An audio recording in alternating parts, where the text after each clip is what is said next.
Guys, so I thought I'd start off the new year with a really simple, everyday, lightweight makeup look. You guys requested it, so here it is. And I decided to use my most reached for products because I know many of you also have the same. So I'm starting off with my Authored Lip Balm. I love this product. This is so nourishing. It contains coconut oil and shea butter, so it's one that really does soften your lips. As you know, I'm oily combination, so I'm using my Tatcha Liquid Silk Canvas primer. I've been using this in every single tutorial for the last couple of months because it's so brilliant. If you have oily to combination skin and you're using a lightweight base makeup, you definitely need some security to keep your oil at bay, otherwise that lightweight makeup is going to disappear within a couple of hours. Equally, if you're dry, you want something hydrating underneath so that that lightweight makeup doesn't sit in all the dry areas on your skin. I've consistently been using this foundation for the last 6 months or so. This is the number 7 Restore and Renew foundation. This is a serum foundation and it's available in 18 shades, I believe.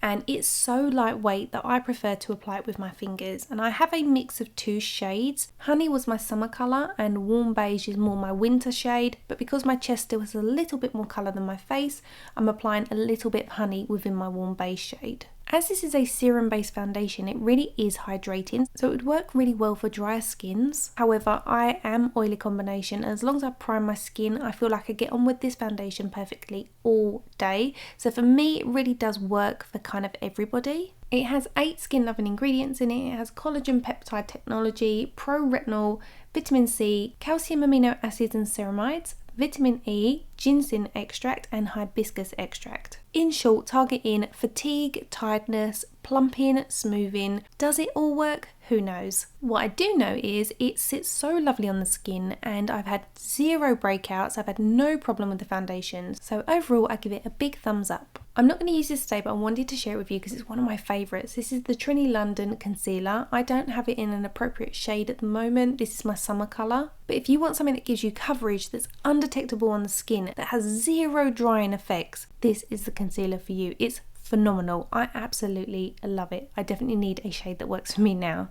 So in the meantime, I'm going to use another favourite of mine, which is the Clinique Even Better Concealer. Again, I'm going to use my fingers to blend this in. I find just working in with your fingers means there's less product on the skin, least likely to crease, and it just gives a really nice finish. This one is kind of like a medium coverage, so it will give you just enough to cover any redness, any dark circles, but it's not heavy. As you can see, I've applied the tiniest amount just in the areas that I need it. If you apply less product, you're less likely to have problems with it moving. And if you want it to be virtually undetectable on the skin, don't go for something that's too light. Just go for a shade that's slightly lighter than your skin tone. That way it will brighten, but it won't look like you're wearing a ton of makeup. I'm tapping a small amount just on the centre of my face because that's where I tend to get a bit of redness. This is also the areas that I tend to get a little bit oily, so having a little extra layer of coverage here means I'm less likely to have product disappearing off my face as quickly. I'm not applying any eyeshadow today, so I'm going to use my Charlotte Tilbury Airbrush Flawless Powder just to set my eyes, but want to make sure there's no creasing first, so use your finger to blend in any migrating product. Then use either a powder puff, your finger, or a brush to work that powder over your mobile lid to set it. That way you're going to prevent any future creasing as the skin warms up the product. I also like to set the forehead, so I set everything as I'm working down the face. Notice how I've also taken that over my eyebrows. Then I like to go in with a cotton bud just to remove any product from my brows before filling them in. I'm using the Urban Decay Brow Blade. Here you can see the before and after. It's so subtle, but it's just enough to give them some definition. I have a bunch of tutorials on how I fill in my brows and lots that are trending and lots that are much more natural, so feel free to check that out. I have been using this for so many years now and it's the one I always reach for on a daily basis. It's the Benefit Cosmetics 24-Hour Brow Setter Clear Brow Gel. It's so good.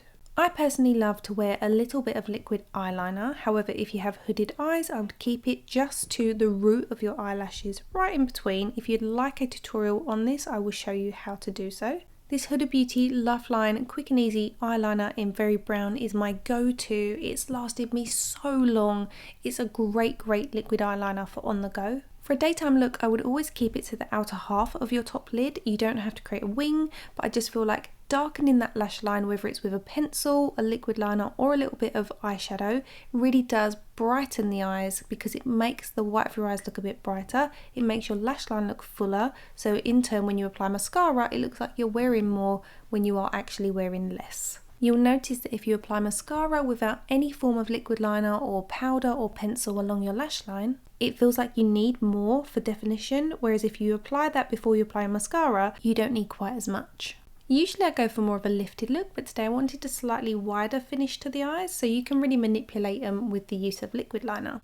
I would always recommend the use of a eyelash curler, whether it's a standard set or something that's like this, where you can be more precise, especially if you have smaller eyes or shorter lashes. Curling your lashes is really going to open up your eyes and really make the most of your natural lashes. You'll see how much longer they look by curling them before and definitely curling them after. Today I'm going to use my Max Factor 2000 calorie full volume mascara. I've really been enjoying this. I love that it doesn't apply too much product to begin with. It's not too dry and it's not too wet, and it's also really buildable. Many of you have seen me use this tip before. I like to take a kohl pencil. This one is by MAC. It's in the shade Coffee, but Costa Riche will also work well. And I just very softly run this between the root of my lower eyelashes. I don't like to wear mascara on my bottom lashes, and this just adds a little something that's really subtle just to darken the appearance of the lashes. I don't like to set the makeup directly underneath my eyes where they crease. Instead, my preference is to place it in the hollow of the eye because it brightens this. So not directly under here, but instead just along this area here. If my concealer or foundation creases, I'd much rather use my finger to set it back in place. If I powder it and it still creases, I'm going to have a problem because it'll be cakey. As much as I love to use cream bronzers and contour products, if you're going for a very lightweight finish or time is of the essence, I'd recommend going for a powder bronzer because it takes only moments to apply. It takes barely any blending at all. Just make sure you set your face with some finishing powder first, only a very light veil. It just means your foundation won't be tacky, and it means your powder bronzer will glide on effortlessly. That's why I like to use a big powder puff, because it applies only a small amount and it distributes it all over the face in no time at all. This one is the Trigwell Cosmetics one, and I will link it below for you. As you can see, I've very subtly warmed up around the hairline, and I'm also doing the cheeks. This is working to both sculpt the face but also to warm up the skin. This next element is the part that I feel like really does make you look very awake, very fresh, and that you're ready to start the day. It's applying blush. You only need a very light amount, and I like to apply it in line with the tail of my eyebrow, so it's nice and high on the cheek. I'm using the Nude Sticks Nudies Matte Luxe in Pretty Peach. I have a 10% discount code if you want to try Nude Sticks. Their products are fantastic, especially for on the go. They're not too big, they're great for travel. They also have smaller sizes if you need travel sets, and they are multi-purpose. So here I'm applying the same colour on my lips.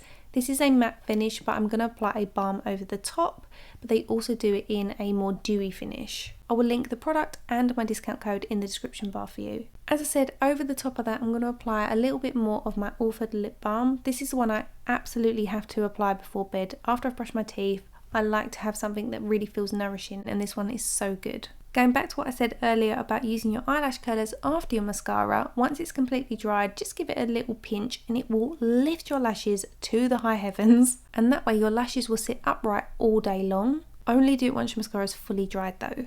This week I have a little tutorial on how to apply the most realistic faux freckles. I know it seems faffy, but it's such a game changer if you want to achieve that youthful finish to your skin. It doesn't have to take ages, and I will show you how to do it. And these ones are long lasting as well, so they will last all day. They won't come off because they are waterproof. And that completes my very simple lightweight makeup tutorial. I hope you've enjoyed it. I will list and link all the products I've used in the description bar below. Don't forget to subscribe if you're new to my channel. Come follow me outside of YouTube over on Instagram, and I will see you on Thursday with another upload.